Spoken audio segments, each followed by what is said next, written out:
Microphone check, please.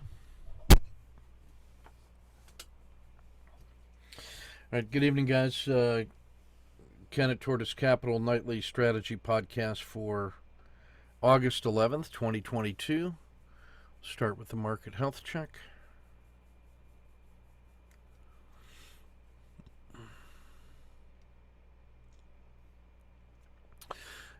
So today we had a gap up.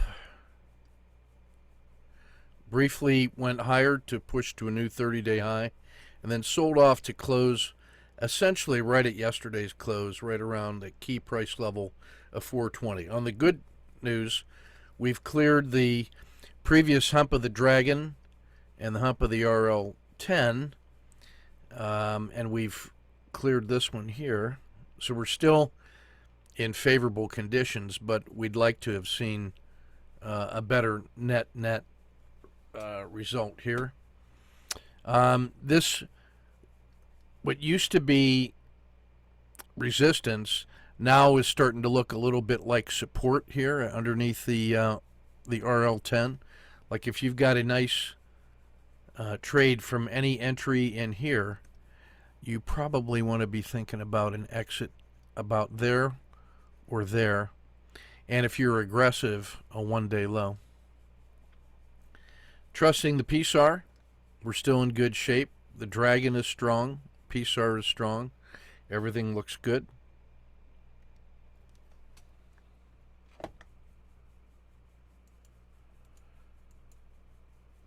On the 30-day, or 30-minute chart, I should say, sorry. This is kind of an interesting little structure here. So here was yesterday's support level.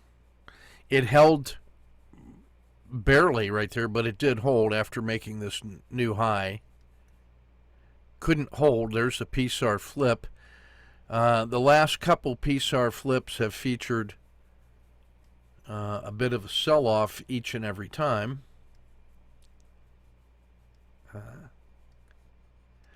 So this has already given a bit of a sell-off. So this is really an important support level here at 419. We really want to see this work. It has to get above 423 to be interesting. It has to clear this structure. So this right here is the noise level that it has to get out of, that above 423. And if it falls below 419, it's down. So that's your tactical trade space right there.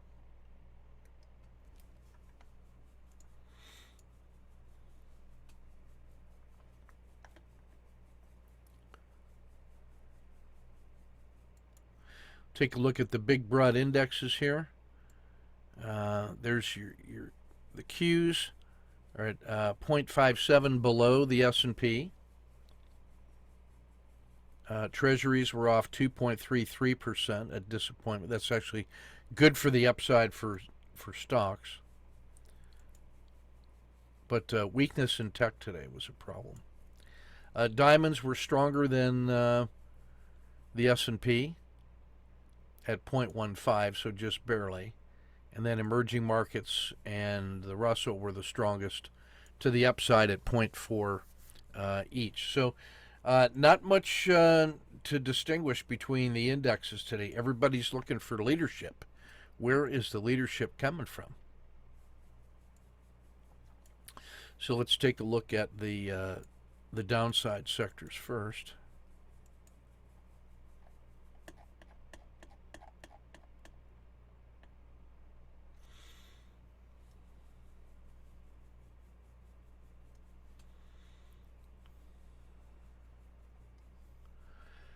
So here's the S&P, perfectly flat today. You have lumber, staples, real estate, tech, clean energy down to 0.42. You have discretionary in the FANGs at 0.5. Brazil and ARC Genomics starting to get really painful here at minus 1.8 and minus 2. Wheat and precious metals, biotech ARC Innovation between -3 and -3.2. So some real weakness as it starts falling off the cliff right around here. Individual companies and targets that did poorly. Coinbase is giving back all of last week's volatility, -10.7. Squarespace weak, -3. Tesla down 2.62, still closing above 850, but serious weakness. It flirted with 900 today, but gave up 2.6. Weakness in the metals. Cliff -1.5 and U.S. Steel -1. So those are in play for tomorrow. Microsoft off a disappointing 0.7 along with Apple to underperform the broad market. Robinhood off 0.66. So a wide range of sectors and targets that underperformed significantly today.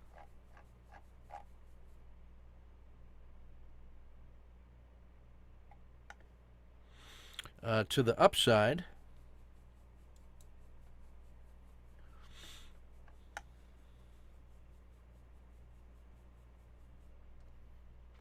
so again, here's the S&P, which was right at the boundary between, gains and losses.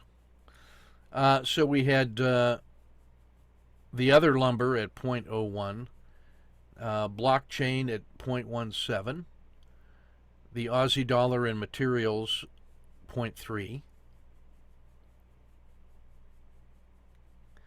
Our next cluster up, the blended large cap crypto, global future finance, lithium up 0.5 to 0.6. Look at this. Now here's where some real strength starts coming in this cluster of sectors. So you got food up 1% and closing at 2062. So that is starting to gain traction. Anything north of 20 in DBA is really a sign of the inflation trade coming on. So 20 has been a really important psychological level for DBA. That is long on food. The VIX was up 1.1, so there's a little bit of fear creeping in. Marijuana finance Mexico up to 1.4. Now we're getting a real strength here. Blended commodities, commercial real estate, Bitcoin, oil, and energy. So here's your energies coming back on now. 2%, 2.5%, 3.5% for XLE. Oil exploration 4.25. Devon Energy 7.3. So today the signal up was energy, food. This is the big I inflation trade coming along. Meanwhile, other targets that did well: Ethereum, Rivian, Alcoa. So Alcoa was the best of the metals today. The other two were negative. This one was up 0.6. So energy and food going forward, those are persistent themes. And energy's been lagging enough that the energy trade to the upside could have some nice legs here. So we'll be watching for that tomorrow. Tech lost, energy won today. That's the story of the day.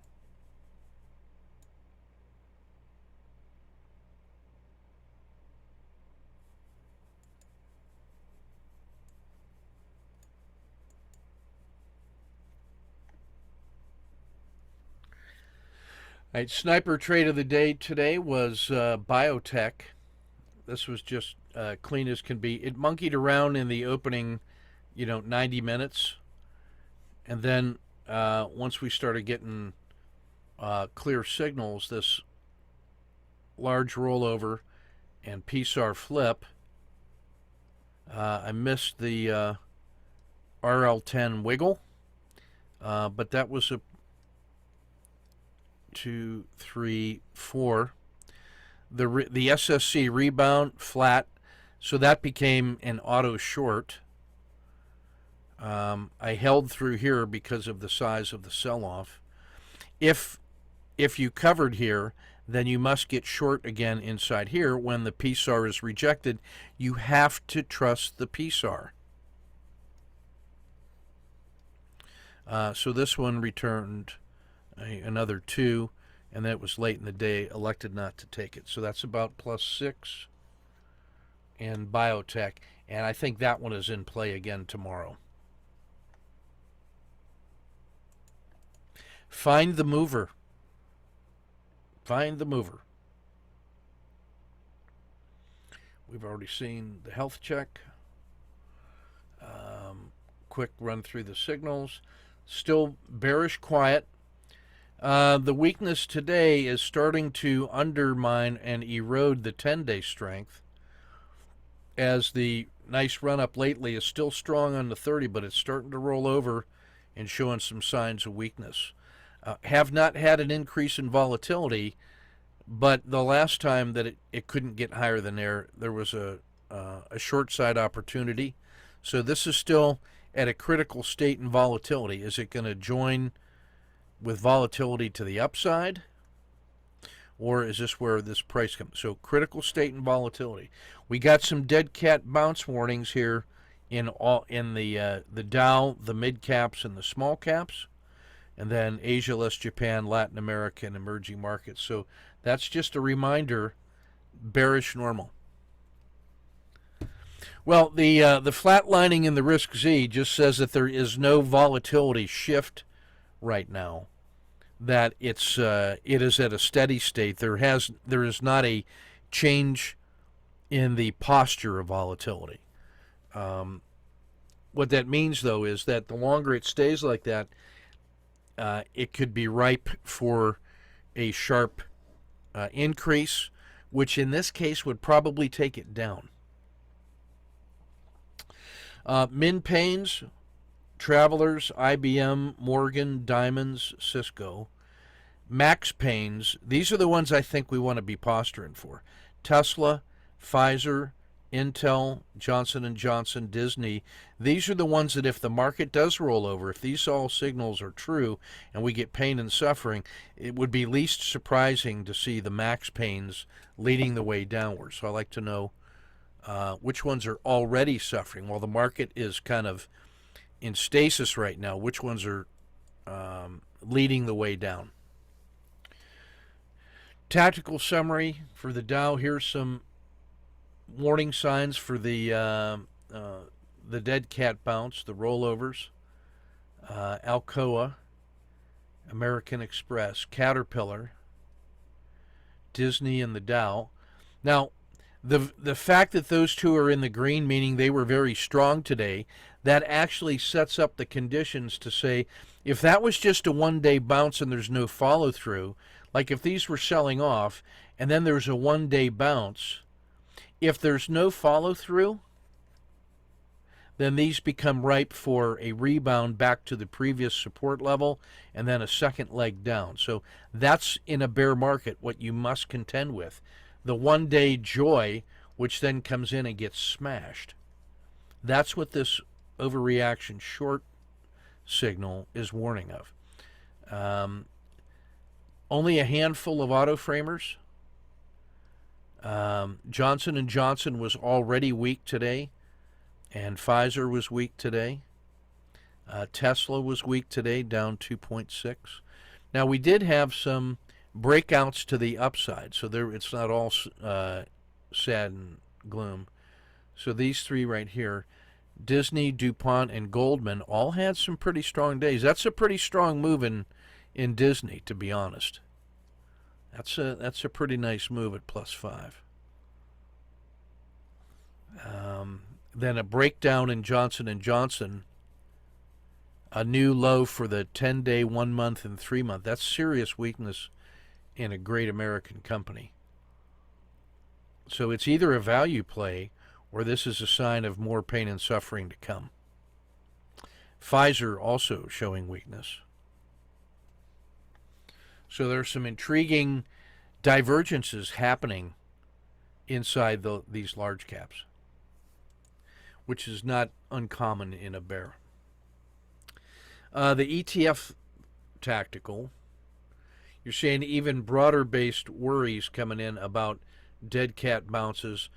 No auto framers setting up, but by the same token, emerging markets have a breakout. Asia less Japan. This is all the global starting to play catch up. The Russell had strength today. It doesn't know about weakness. It's had a 10-day, 1 month, and 3 month new highs. And so did the mid caps. What to worry about? Finance and industrials showing some strength. Treasuries, a little breakdown. That could be a rotation into the equities there.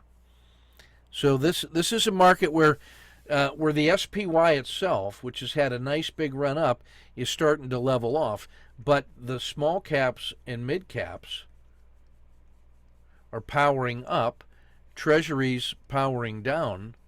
So this looks like tactical leadership shifting from treasuries to the smaller indexes. But the market is sort of in that neutral position, and tech was down today. That makes a really interesting narrative to contend with. That's mixed signals. Not unusual in a bear quiet. Predicting the future will get you killed. If not today, then someday. Responding to price changes, that's different. That's not predicting, that's adapting. That's where we want to be in a bear quiet, I should say. One man's opinion.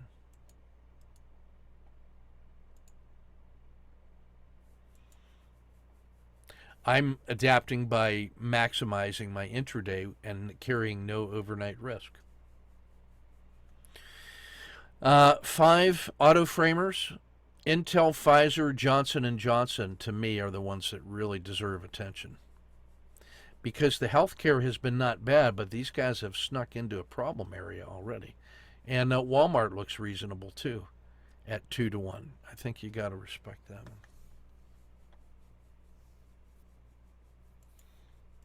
Swing trading one day at a time, those are legitimate targets. Only 2 symbols, though, on a daily squeeze, the compressions in Visa and IBM. Walmart and Microsoft are pretty close, so I would treat those as squeezed. Diamonds, S&P, not really squoze. And Brazil was largely directional today.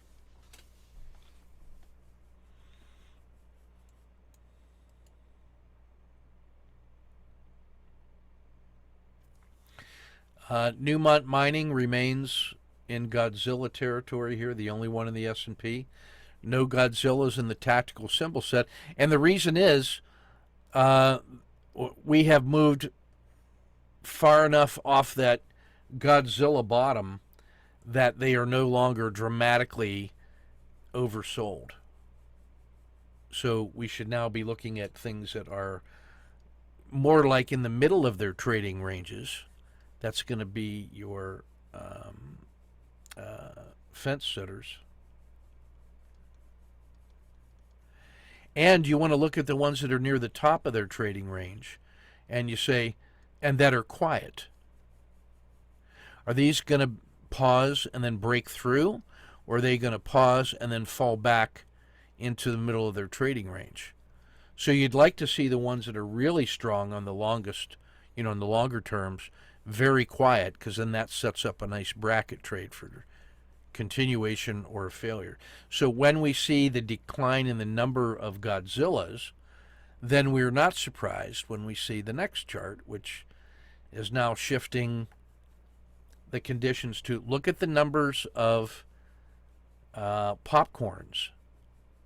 These are the ones that are very strong on the 150-day and the 30-day trading ranges. See, these are all greater than 0.9.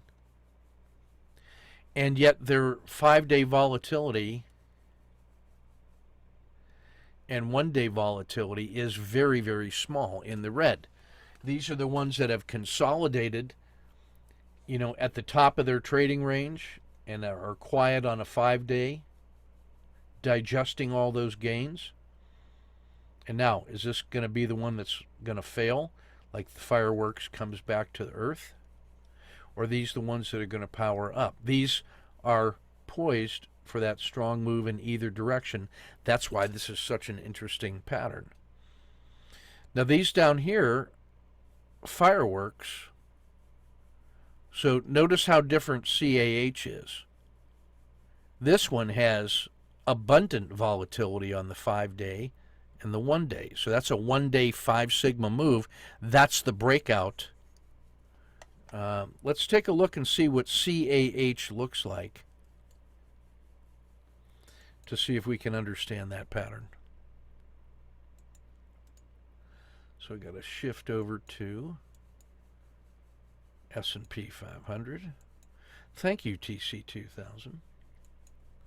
And CAH.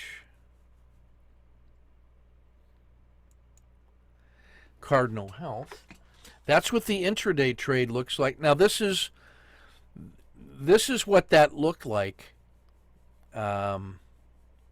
before today's 5. This is a 5 sigma move, 5 standard deviation. That's what that looks like. This is what it looks like when it is in that quiet mode, like popcorn. It gaps down to collect all of the trailing stops, and then they crunch that. They take all the inventory they bought on sale and are selling into buying pressure up in here and net with a 5 sigma move. So this is what it looks like when it's, the 5-day volatility and the 1-day volatility. When those are less than -1 standard deviation, when those are coded red on that other report, that's quietude waiting to break out. And then this is what it looks like when it breaks out with a large move. So what you get is this PSAR flip right here.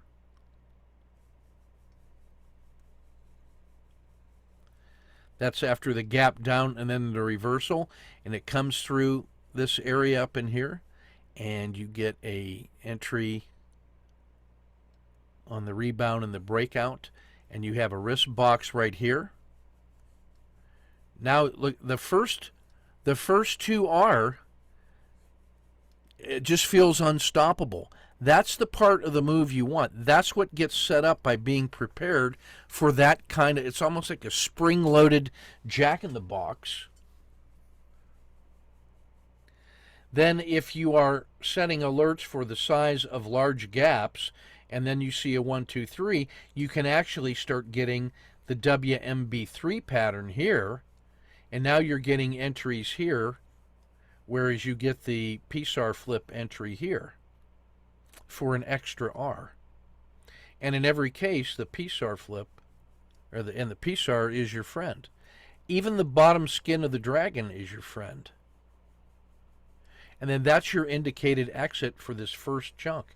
And that may be all you want and all you need to meet your daily trading requirements. But I'll tell you, if you don't think this is ready for trading tomorrow, look how nice and consolidated this was. Everybody that bought in here and everybody that owns this had no interest in selling that position because they think this thing is going up. And if this thing breaks above this price level, above about 66, there's every reason to believe that there's going to be some more buying pressure, as this was day one of the increase in volatility. So let's go now take a look at the daily chart on this thing. Very, very interesting.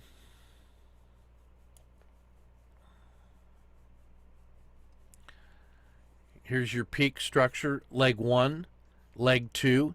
Here's your kata 2 and PSAR flip. So there's people that were swing trading this thing off the bottom from 53, that it comes up into this nice tight range box, gap down to catch all of their trailing stops, and then that 5 sigma move to the upside. Now what's important is that this thing closed above that previous resistance level. There's no resistance above as far as the eye can see. All-time high on that thing until you go back 6 years. This thing is free and clear. You're not going to see any kind of impulse to sell now that it's above this price level. That thing is going. That thing has now blown past all of that resistance. And then what's the next resistance? Up in here? 76? That's another plus 15% to the upside. Do you think these guys that own it from over here that have endured all this are now going to sell it now that it's back in the money? No, they're thinking it's coming back to here. And if it gets above 84, off it goes. So we can actually use that one-day signal to now start hypothesizing about the psychologies of all the different time frames based on where they bought it. But that's what that explosive move, that 5 sigma move today, look, that is so unusual. It's 5.5 standard deviations. And that's what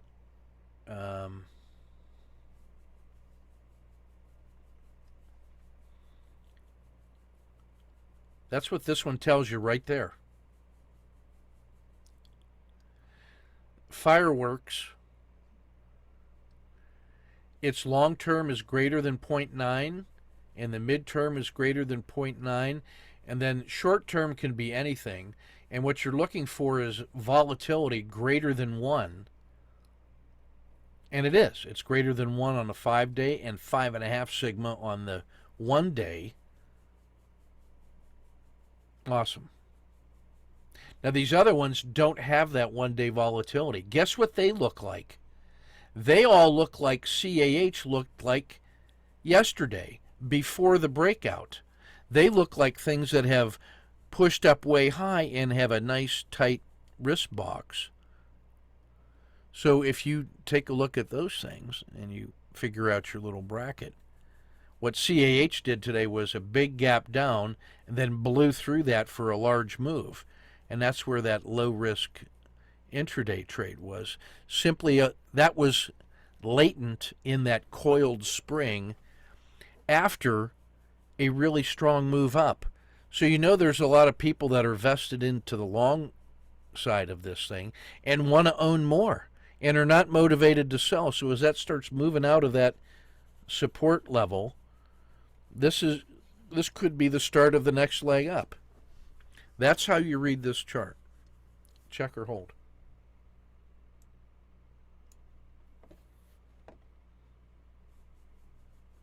Yeah, Eugene points out that their earnings are reported today in double daily volume.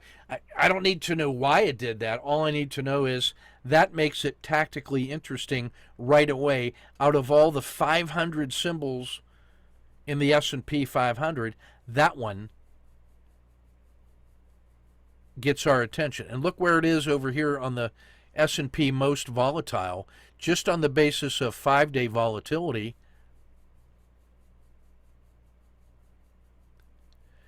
How many symbols have both 5-day and 1-day volatility? The only other one is Disney.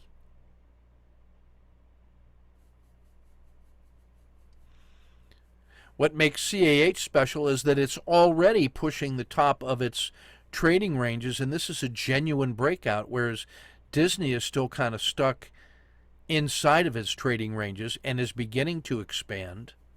So Disney is in here starting to expand towards its resistance levels. CAH has already blown through that with a large volatility. That's the difference between those two.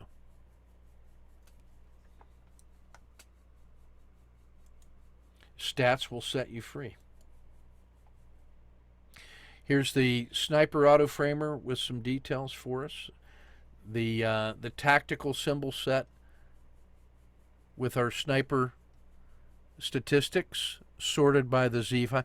So Devon Energy on our tactical symbol set is the only one with excess 5-day volatility. Now, there's a few that already had a breakout today, in a volatility breakout. Coinbase, this was that 10% sell-off. Arc Genomics was a sell-off. Arc Innovation was a sell-off. Brazil, sell-off. Treasuries, sell-off. So after periods of quietude, it's not surprising in a bear quiet when the increase in these are the ones that are showing you where the first break to the downside really is.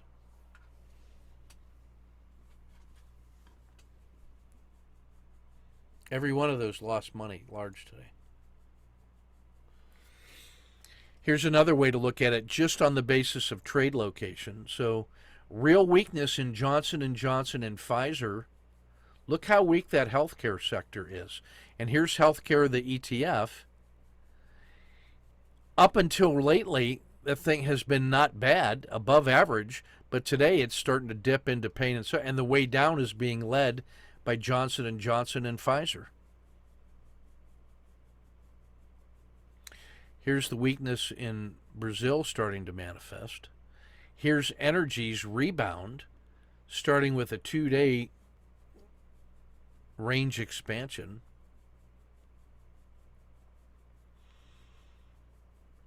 These are all the breakouts to the upside. These were the growth stories today. Small caps, mid caps, globals, oil exploration, industrials, energy, finance, but not tech.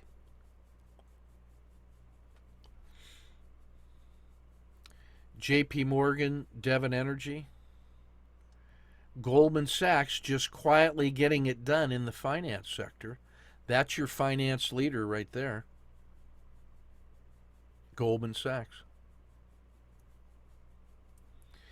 In the energy sector, ExxonMobil, above average everywhere,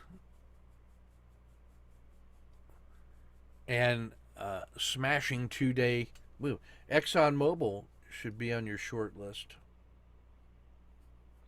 Chevron pretty good. So notice the energy leaders in the large caps. They're back in business. They're back, baby.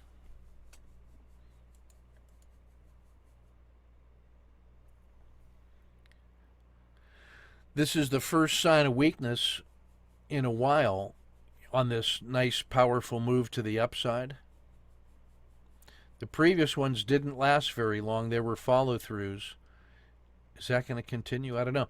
The upside slope of the 30 is already at plus 2 sigma. That is an extraordinary plus 2 sigma move. Hard for it to sustain that. When it rolls over, you get these massive sell-offs. Look, here's what happened the last time.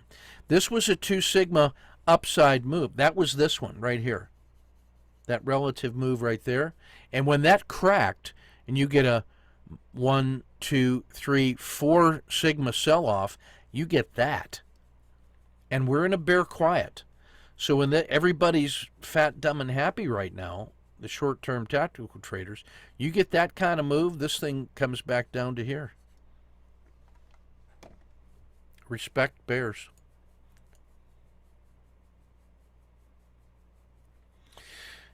Why do I say that we might be ripe? Well, the pain and suffering in the RL90, the 90 period trend, has gone from a plus 1 sigma in a bull all the way down to a minus 3 sigma. That's this move. From 480 to 370. That caused the slope of the 90 period regression line to just get smashed. This last 30 days have been pretty strong and has now gotten the 90 to roll up, and it's only at minus 2 sigma now. And the 30 has had a nice run. but the 30 is already above 2 sigma. The RL10 has already rolled over and has a long way to go to get back to 0. So this thing is ripe for a pullback to here, to here. That's 380 and 400.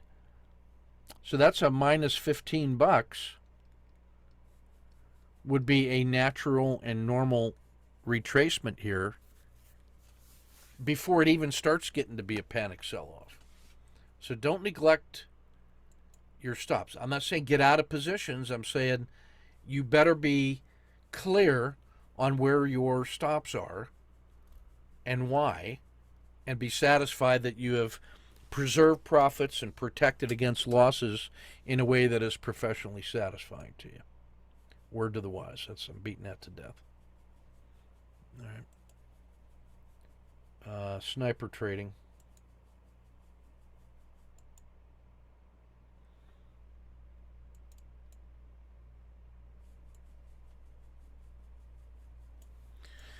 Mexico.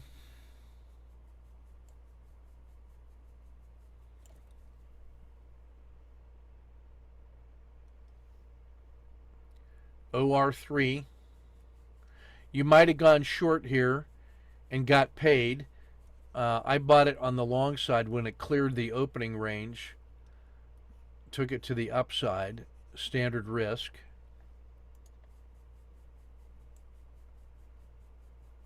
Rolled over for basically a scratch and then reverse direction once it cleared the PSAR flip. Just gave it some more room. Standard risk. If it breaks below here, the low of the day, I should be really interested in it with extra positions. I should have. Look where the RL10 wiggle is. God, I could just shoot myself in the face. I'm supposed to be ready to add a position here because the target is coming back to here. Clear signal, not exploited. But following the PSAR, what are you going to do? Forgive yourself for the trading that you're doing. Standard exit, check or hold.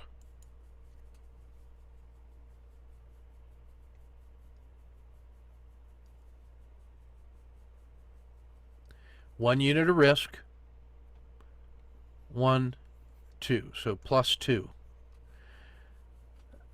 That is a harsh sell-off. Finding support where it closed. SSC, standard risk.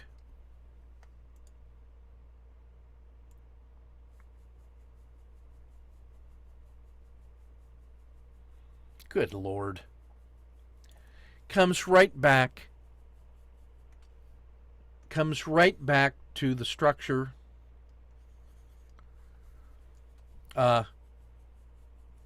One unit of risk. 1, 2, plus 2.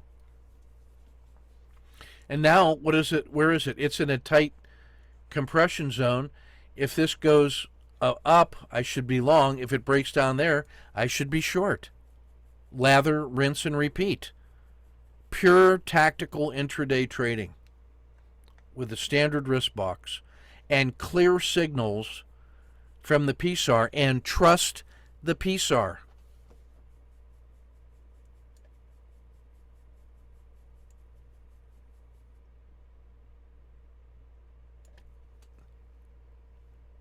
Should have used this one as the sniper trade of the day. 1 unit of risk, 1 unit of reward, plus 1. That's plus 5 in Mexico, and after the gap, it basically did nothing except award 5R for the tactical traders. That's why Mexico is a frog champion for intraday trading. Routinely does this. Coinbase has been so volatile last week. Just let it shake out. Here was the PSAR flip. I gave it an extra risk box. Now it's breaking this structure here. Standard risk.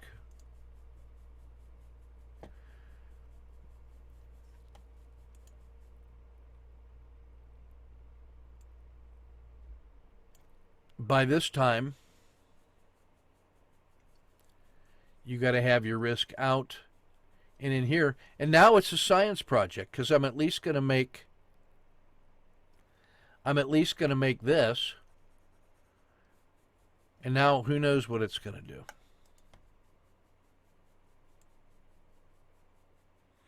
Standard exit. Here was another opportunity for resumption, which should have gotten me to that. Didn't take it, had other things going on. Span of control. But that's another +2. Here's an SSC, scratch, and then nothing much. There was more to the downside, but that was the sweet spot, and then this was span of control. Had better things going on than Coinbase.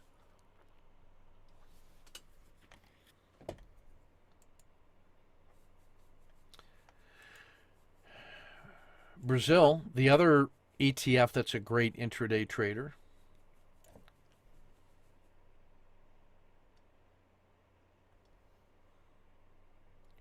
Here's your OR3. There's your PSAR flip. There's your entry short. There's your standard risk box. If it breaks below here, note to self, I should be thinking about a second position there. Missed it. Just, oh. Boy. That's an SSC stop and reverse.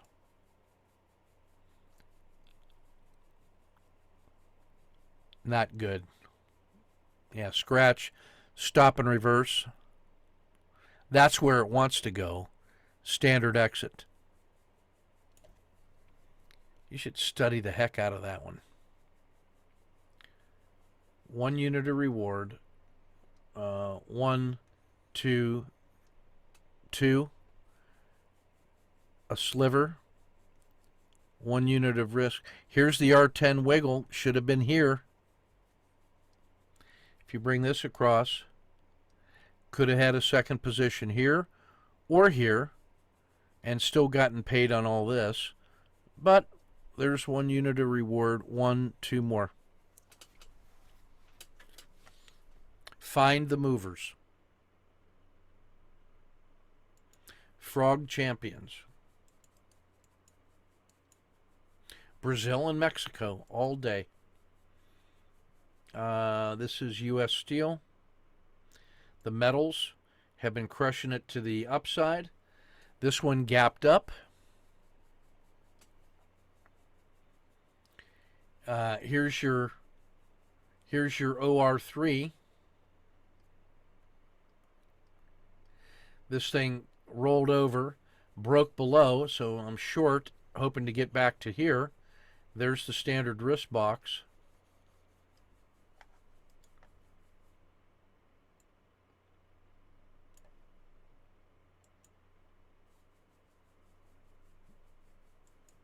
This thing was just crushing me, crushing all the joy out of me today. So I got short. I was up almost an R and then managed to escape with a scratch. There's your R10 wiggle, so I tried that long. Ticks me out. I get the re-entry here. And now it's coming into the... Pretty soon there's going to be something going on. Unless price resumes, the PSAR is going to catch it and kick me out. Kicks me out for a fraction. Stop and reverse at the PSAR flip. 1R gain. Stop and reverse. 1R loss.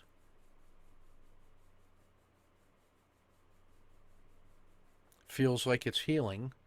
And because this was so crushing, I just couldn't get out of my own way. I was about net flat for that whole thing. I said, all right, let me just regret it's going up and I'm not participating. But now it's coming out after lunch. The market's rolling over. Cliff is rolling over. Let me try to set up something like that. I'll try it long. Quick fail. Stop and reverse. Now it's got traction. Hit the R10 wiggle for the second position short. Third position short, because why not? And a nice exit. They all look the same leaving the station. You don't have to be right. You just cannot stay wrong too long. So, let's look at this one. 1 unit of risk.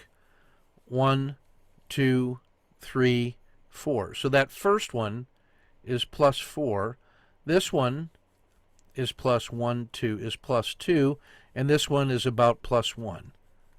So that's 7. By the time this thing finally got directional, 7. And all of this was about scratch. Had the same amount of belief in all of those trades when they started, which was no belief at all. But finally was able to get the second position in. That'll be in play tomorrow. And we already saw XBI. This was that sniper trade of the day. Collapse. Why can't they all be that easy? Stop and reverse, scratch, reverse short, and pay off. Just nice and orderly. I'm looking for the movers and just let them run and just manage the exit by trusting the PSAR. You don't have to be hustling to get the second position, even though I'm beating myself up here for second positions. The first one properly managed is more than enough. And that's a lot simpler than fighting yourself on the second position, in my opinion. When they work, the first one pays off so well that it just, forgives all errors.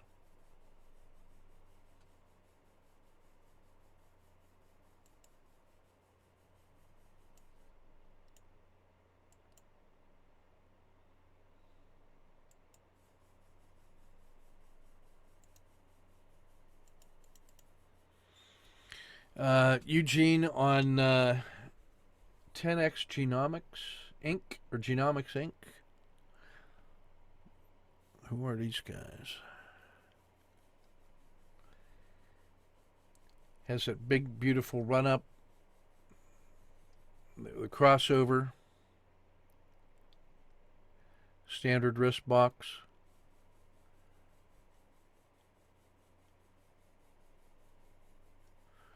Covers 50% for 5.6R. That funds the 50% that he's keeping for the swing. There was no buying pressure on this thing whatsoever, and this is right at a level that if this breaks another one down tomorrow, that thing's going to go large to the short side. All the big increases in volume were people bailing on this thing and pushing it down. So there's good reason to believe that that'll fail some more tomorrow. Would not be a surprise.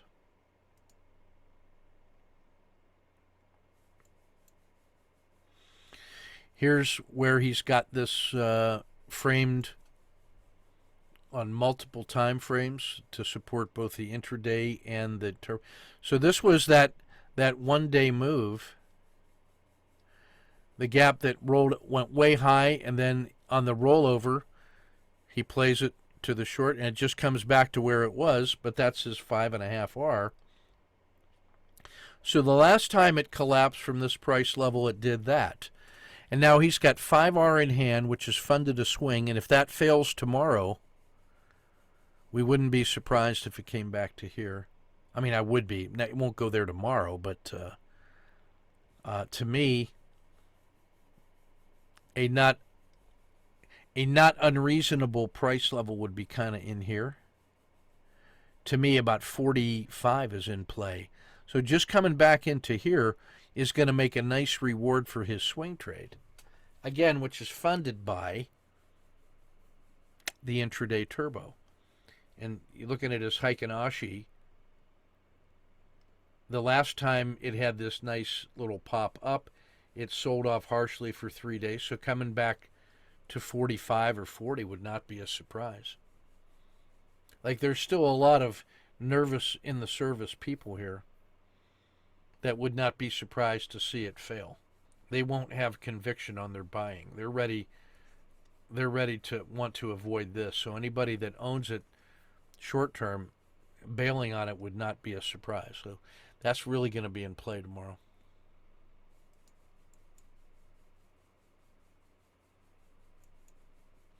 This is Agnieszka with the Swiss franc Japan pair.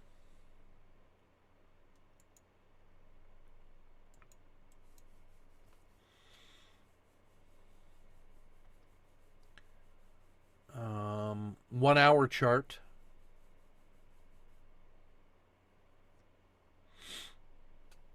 And she's noticing that first urge up. Now, support level, support level, support level. Breaks above. Buys it here. Second entry here on the breakout above. 2.6 and 1.2, and makes her exit with money in hand for 3.8. And was able to make hay while the sun is shining. And being professional and taking her gains. Now, this is setting up for some more legs up. Why? Because this level that found support is higher than it was here and is higher than it was here. So there was buying pressure at this price level that took it all the way up. So we wouldn't be surprised to see it pop tomorrow up, or to come back to this price level if it fails out of there. So this will be in play tomorrow, but she made her money intraday. Nothing wrong with that. Nice work. Here she is on the New Zealand and Canadian pair. Here's the PSAR flip. There's her risk box. There's her entry. Oh, gets paid. How much more did you want for a couple hours? 2.5 hour? Fine. Nice work. Arch. We have got to respect the PSAR. Now, here's what I want you to do. You're taking a wrist box. I mean, your wrist box is nice and wide. Trail with the wrist box. Here's the, like this PSAR flip right here should be short. That whole position short down to this exit here when the RL10 crosses. Exit when the RL10 crosses the PSAR. There's your short. There's your exit signal. And instead of taking all of these fractionals and then being late to get back in time just to get ticked out by noise, and then this short should pay you. So wider stops, use the RL10 as the signal.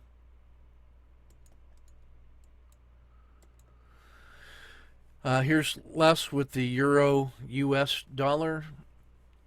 Nice work here. The Z3 pinch. Here's the breakout and expansion. Gets paid. A re-entry, quick exit. Stop and reverse was a little slow, but you still got paid. Then here's the PSAR flip. There's the signal. It starts to recover. He says, I got 1 hour in hand. Take it. Now, the re-entry, I don't mind, but you let that one kind of get back.